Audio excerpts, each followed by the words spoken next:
Hello again team, it's Jess or JashiiCorrin and welcome back for another video. Before I actually get into explaining what I'm doing on this spread here, I just wanted to go in first with one of the questions that was left on last week's plan with me.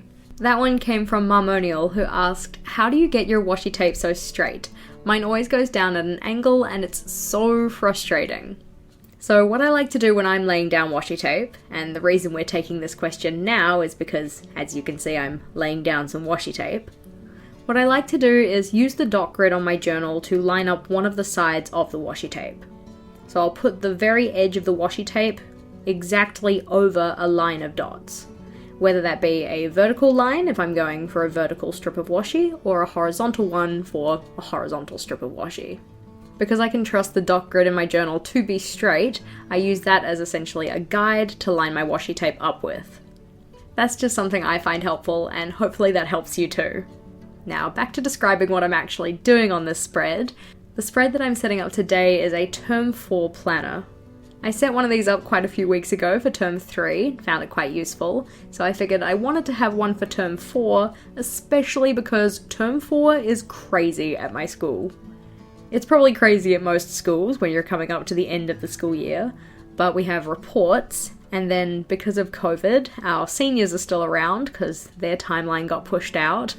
And then we also had the Educational Review Office visiting us, so there was the craziness of that, and getting everything sorted for their visit. And we're also organising all of the things for prize giving, for the IBO, who's eventually gonna come and review us, and then just the regular going-ons at school. So it's a bit of a crazy time. I'm just a tad stressed, but having this page has been really helpful so far. Just having all of the deadlines and things to remember all in one space. In terms of time taken, setting up this page took about 20 minutes, but populating it since then has taken a little bit longer.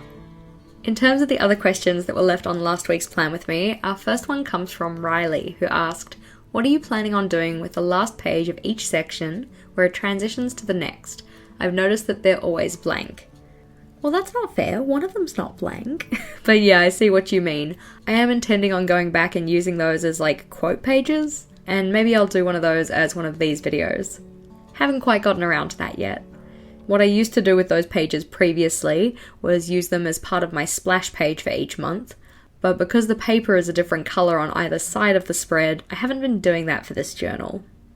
Our next question came from Jennifer, who asked, so are you using the Life Map planner instead of the power sheets or both? Have you decided on what planners you are using for 2021 yet? Last question first, I haven't quite decided on what planners I'm using. I'm kind of tossing up between a couple of ideas at this stage, but I am intending on doing a video on that in December. At the moment, I'm just using the Life Map planner for my goals, and I've kind of just put my power sheets on the shelf, collecting dust a little bit. Not too sure what I'm going to do about those, because I think I was just finding it wasn't really working for me. Claire asked, are you planning on doing another Month in My Bujo daily uploads in the near future, or something like a live Bujo with me thingy where people can chat with you live as you bullet journal, or whatever? I don't have any immediate plans. Last time I did a month in my bullet journal was when we had lockdown, and the time before that was October last year, where I really just didn't seem to be as busy. I could probably organise some kind of live video for before the end of the year. I don't have any immediate plans for it, but it could still be organised. Our next question came from Amakat Kablu, who asked, did you watch the home edit on Netflix? I noticed containers in the kitchen and my mind went straight to that show. I have watched the home edit on Netflix. I can't really say that it was completely for me, but I did really get quite envious of the clear containers, so I had to go get myself some for my kitchen. I really love how they look. Butterfly Nez asked, where is that daily life map from? Looks somewhat interesting. Also, I was wondering, with everything spread out between planners and digital to-do lists, don't you miss having it all in one book and in one place? So the Life Map Daily is a product from Michelle B. She's a YouTuber who does videos on things like self-improvement, habit building, that kind of stuff. She has a daily planner and a weekly planner, but when I went to buy it, they only had the daily one available, so I went with that one. In terms of missing having things in just one book in one place, I do kind of miss that, but at the same time I've been finding that my digital lists have been really helpful, just in terms of being able to focus on certain things at certain times, so filtering by context, like home tasks, school tasks, that kind of stuff.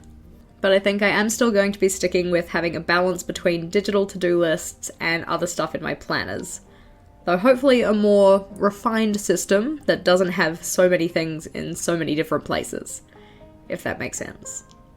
Our next question came from Jade, who asked, what made you decide to try out the Life Map Daily? How's it been using that instead of a weekly spread?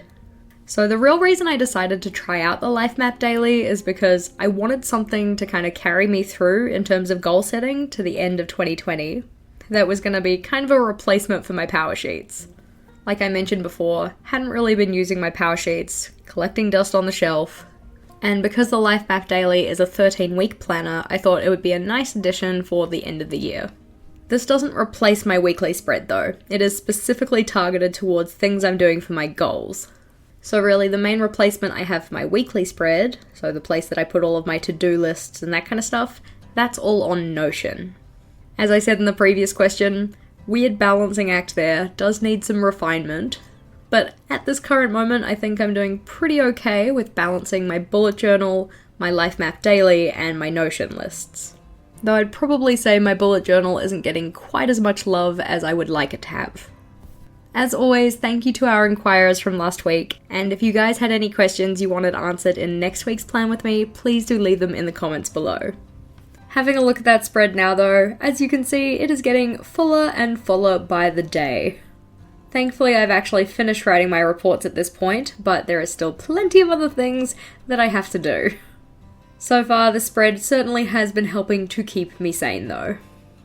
Thank you for watching, team. If you liked today's video, please do make sure to give it a big thumbs up, and if you wanted to see more from me, feel free to go check out one of my other videos. Until next time, bye!